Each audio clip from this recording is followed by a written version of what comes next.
जी हमेशा झूठ बोलते आए हैं। उन्होंने 15 लाख का वादा किया, उन्होंने उज्ज्वला योजना के बारे में बताया, उन्होंने गरीब आवास के बारे में बताया, एक भी ये वादा अपना पूरा नहीं कर पाए। भाई मतदान हो चुका है, 2 दिन बाद रिजल्ट आने वाला है। कांग्रेस पार्टी कितनी मजबूती के साथ लड़ रही है चुनाव इस बार? देखिए कांग्रेस पार्टी पूरी मजबूती के साथ चुनाव लड़ रही है।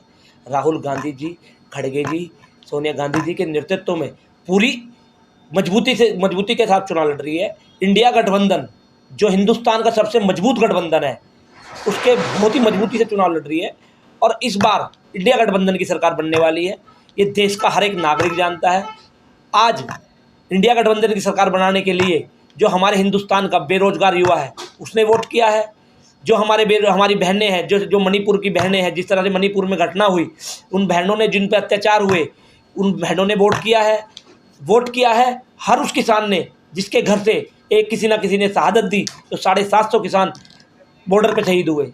ये देश हमारा देश, ये देश किसान का देश है, ये देश नौजवान का देश है। आज हर उस नौजवान ने, हर उस किसान ने वोट किया है जो इंडिया गठबंधन को लाना चाहता है। मणिपुर की जो घटना है वो पिछले 1 साल से ज्यादा समय हो गया उसको, उसके बाद में भी इलेक्शन हो चुके हैं देश में। देखिए क्या जनता ने याद रखा उस मणिपुर की घटना को? देखिए भूल गई? इतनी भयानक घटना आज से पहले हिंदुस्तान के अंदर हुई नहीं है, और ये घटना आजीवन भूलने वाली नहीं है, इसको इतिहास में लिखा गया है। तो ये तो आप छोड़ दीजिए कि जनता भूल जाएगी, जनता कभी भूलती नहीं है। आए थे हिंदी भाषी राज्य में जो परिणाम आए थे, परिणाम तो ये कहते हैं कि जनता भूल चुकी है। देखिए जनता कभी भूलती नहीं है। जब दर्द हमें होता है तो हम अपना दर्द भूलते नहीं है।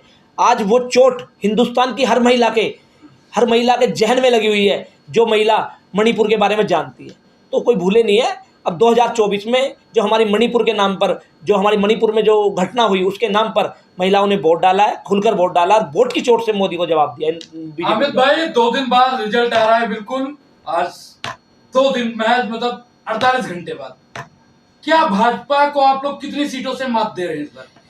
देखिए हमारी 300 प्लस सीट आ रही है इंडिया गठबंधन की, और हम सरकार बनाने जा रहे हैं। भाजपा 150 पार नहीं कर पाएगी। ये हिंदुस्तान की जनता ने मुंह तोड़ जवाब दिया है, वोट की चोट से जवाब दिया है भाजपा को। जिस तरह से उन्होंने हिंदुस्तान के अंदर बेरोजगारी, महंगाई, महिला उत्पीड़न, किसानों पर अत्याचार, सारी चीज़ें की हैं। मैं आपको अनुराग जी एक बात बता देना चाहता हूँ, इस देश में एक नारा होता था, जय जवान जय किसान। अमित भाई एक चीज आपसे और, लोग कमेंट बहुत करते थे आप, क्योंकि आप पिछले 1.5 महीना आपने दिल्ली में जितना मेहनत किया है, मुझे लगता है कांग्रेस का कोई भी पदाधिकारी उतना मेहनत नहीं किया होगा। लोग आपसे जुड़ना चाहते थे, इंस्टाग्राम, फेसबुक, यूट्यूब पर आप हैं? मैं बिल्कुल इंस्टा पे भी हूँ, यूट्यूब पे भी हूँ, फेसबुक पे भी हूँ।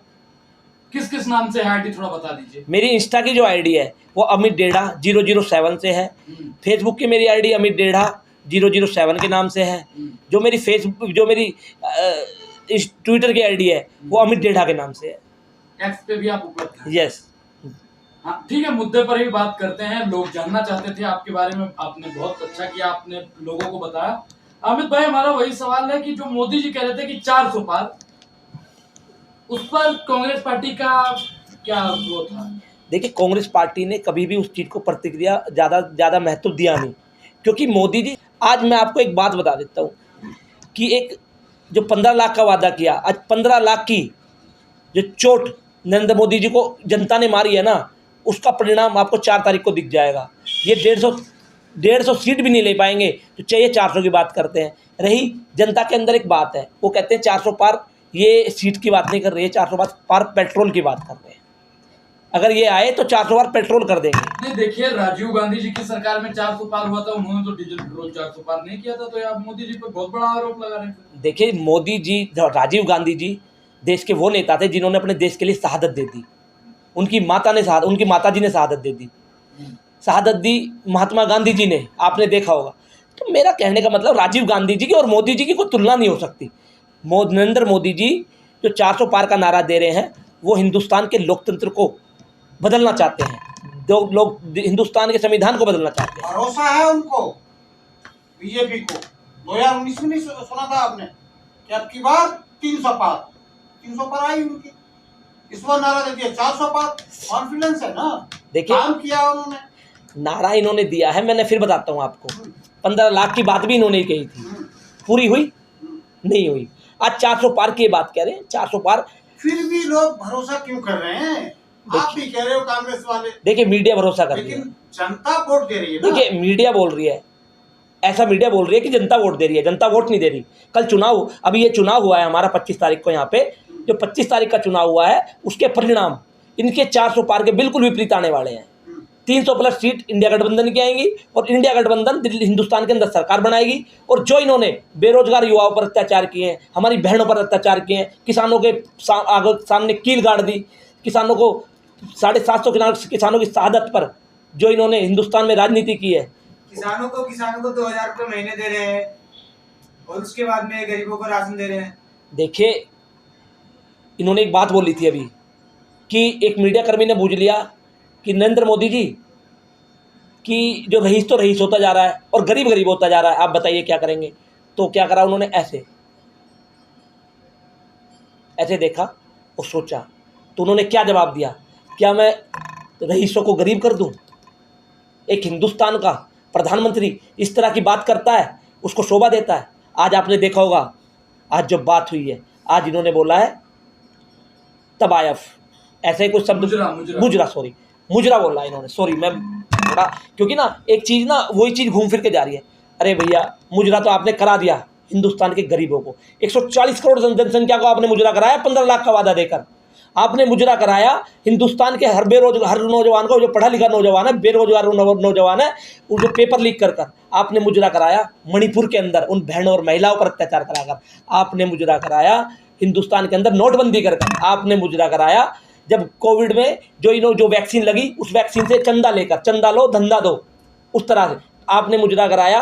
अडानी को धंधा देकर और उससे चंदा लेकर इस हिंदुस्तान की जनता को आपने 10 साल के अंदर जितना मुजरा कराया है, आने वाले 100 साल बीजेपी को, इस देश की, हिंदुस्तान की नौजवान जनता मुजरा कराने वाली है। मैं आपको लिख के दे सकता हूँ। सुमित भाई, बिहार से हैं आप, और बिहार में जो तेजस्वी बाबू ने नारा दिया था कि 40 करोड़, क्या जनता इस बार तेजस्वी के साथ है? क्योंकि 2 दिन बाद रिजल्ट है। देखिए आज बात बिहार की नहीं है, बात बस बिहार की नहीं है, ये चुनाव जो है ये पूरे भारतवर्ष का चुनाव है। और भारतवर्ष में, पूरे भारतवर्ष में जो चुनाव हुआ है, चाहे दक्षिण से लेकर उत्तर तक और पश्चिम से लेकर पूरब तक, हर जगह आपने देखा होगा कि कहीं ना कहीं एनडीए गठबंधन के खिलाफ चुनाव हुआ है। और ये जो आप आज जो एग्जिट पोल भी देखने को जो मिल रहा है, हालांकि एग्जिट पोल पे जनता विश्वास नहीं कर रही है, मैं इसलिए कह रहा हूँ एग्जिट पोल पे विश्वास नहीं करे, हमेशा एग्जिट पोल कहीं ना कहीं गलत साबित हुआ है। बात होता है और बात होना चाहिए कि ये जो 7 चरण में जो नतीजा जो निकल के आएगी, वो आएगी जनता का विश्वास के नाम पर। ये जो चुनाव जो बिहार को लेकर आपने सवाल किया, बिहार की जनता ने जो मतदान किया था, किसके नाम पे किया है? रोजगार के नाम पर किया है। जिस तरह से 70 दिनों में रिकॉर्ड तोड़ भर्तियां देकर तेजस्वी यादव ने पूरे भारत में बिहार के लिए, जो बिहार को बीमारू राज्य कहा जाता था, जिस बिहार को गरीब राज्य कहा जाता था, उस बिहार ने सबसे ज़्यादा सरकारी रोजगार उत्सर्जन करने का काम तेजस्वी यादव के नेतृत्व में हुआ और उसके नाम पर वोट पड़ा है। उसी के कारण आपने देखा होगा जो 39 सीट एनडीए ने पिछले चुनाव में लिया था, वो 2024 में कहीं ना कहीं आपको 4 तारीख को देखने को मिलेगा कि ये 39 सीट इंडिया गठबंधन के साथ है। और मैं बात, आपका प्रधानमंत्री कौन बनेगा? आखिरी सवाल मेरा नहीं, पूरे भारत का प्रधानमंत्री कौन बनना चाहिए? अरे वही इंडिया अलायंस का। इंडिया अलायंस का प्रधानमंत्री वो बनेगा जो शिक्षा की बात करता है। और मैं बात करना चाहता हूं जिसने देश हित के लिए, जिसके परिवार ने देश हित के लिए जान न्यौछावर किया है, चाहे वो जवाहरलाल नेहरू हो, चाहे वो लाल बहादुर शास्त्री जी हो, चाहे इंदिरा गांधी जी हो, चाहे राजीव गांधी जी हो, और उनके ही वंशज ने जिसने देश हित के लिए काम किया है। और जो गांधी की बात करता है वो प्रधानमंत्री होगा। और सीधे साथ में बात कहूं तो राहुल गांधी 4 जून को जनता के बीच में आप लोगों के सामने शपथ लेंगे, और शपथ भारत के विकसित के नाम पर शपथ लेंगे। और शपथ जो होगा ना, वो होगा नौजवानों को लेकर, शपथ जो होगा ना देश की संविधान की रक्षा के नाम पर, शपथ होगा बाबा साहब भीमराव अंबेडकर के नाम पर, शपथ होगा भगत सिंह के आज़ादी के नाम पर, शपथ होगा सुभाष चंद्र बोस के नाम पर, और ये शपथ होगा नौजवान हित में, महिला हित में। अमित भाई आखिरी सवाल आपसे भी लेंगे, क्योंकि जो कांग्रेस ने 5 न्याय और 25 गारंटियों की बात की थी, ये सारी योजनाएं कब से लागू हो जाएंगी? 4 तारीख को आप सरकार बना रहे हैं।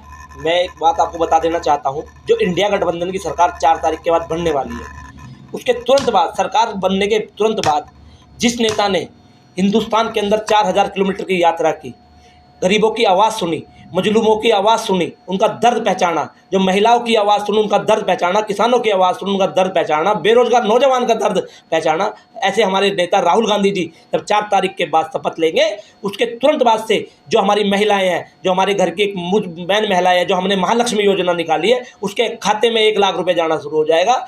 जो हमारा रोजगार है, जो हमारा बेरोजगार युवा है, उसके जो जितनी नौकरी राहुल जी ने बोला है, पहली पक्की नौकरी जो देने की बात की है, वो तुरंत एकदम पक्की नौकरी दी जाएगी। मतलब जुलाई से आपकी योजनाएं खटाखट जुलाई से हमारी योजनाएं आनी शुरू हो जाएंगी। उसके बाद आएगी बारी आएगी नौजवान की। उसके बाद जो बारी आएगी, जो इन्होंने अग्निवीर के नाम पर हिंदुस्तान की जनता को धोखा दिया है, उसकी। उसके तुरंत बाद संसद में जो ये बिल लेके आए थे, जिन्होंने नौजवान को आगात करने का काम किया, उस बिल को कैंसिल करने की बारी आएगी। चलिए अमित भाई आपका बहुत बहुत धन्यवाद। सुमित भाई आपका भी बहुत बहुत धन्यवाद, आप लोगों ने अपना कीमती समय दिया। धन्यवाद अनुराग जी।